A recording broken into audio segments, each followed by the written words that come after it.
the little girl heard that the plane's left wing had already exploded, and that the cockpit window was about to shatter. She concluded that the plane was going to crash. The passengers all thought she was talking nonsense, but she had no time to explain. She quickly rushed toward the cockpit with her mother. They saw the first officer with half his body outside the window. Only then did everyone realize the danger. Her mother and the flight attendants hurried to pull the first officer back. The little girl took the opportunity to sit in the captain's seat. She first cut off the fuel supply to the plane's left engine. Then she discharged the fire extinguisher. She carried out a series of professional maneuvers.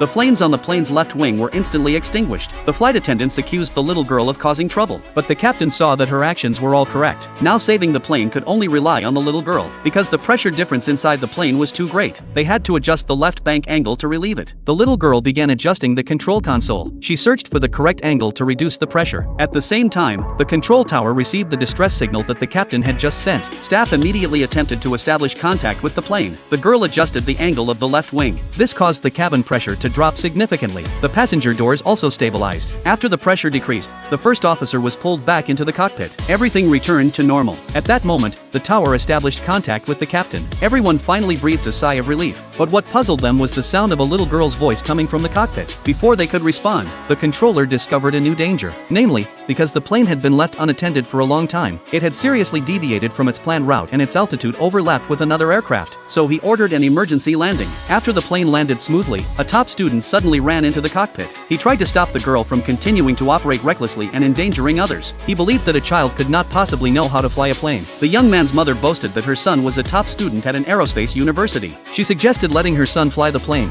saying he would be better than the little girl. Because of their interference, the tower again lost contact with the plane. At this moment, there was less than 2 minutes remaining until the two aircraft would collide. So far, the collision alert had still not been sent. They did not know what to do. Fortunately, relying on her professional knowledge, the girl had already discovered that another aircraft was approaching head-on at the same altitude. Their speeds and headings meant a collision would happen very soon. This moment left everyone stunned with fear. At that moment, the captain's hands had lost all sensation and he could not operate the controls. Someone suggested that the young man go and operate the plane, but he had not learned emergency evasive maneuvers. The young man's mother began to worry. If no one knew how to fly the plane, they would be doomed. The little girl immediately put on a headset, ready to take control. At this time, only 50 seconds remained until the two planes would collide. Time was critical. She had to manually maneuver to avoid collision immediately. Because the captain was injured and unable to operate, and the little girl was too weak, she asked her mother to help her steady the yoke. Her mother was somewhat worried, but when she saw her daughter's determined look, she took the headset and sat in the co-pilot's seat. Seeing this, the young man accused the mother and daughter of being crazy. There were 30 seconds remaining. So as not to interfere with the girl's operation,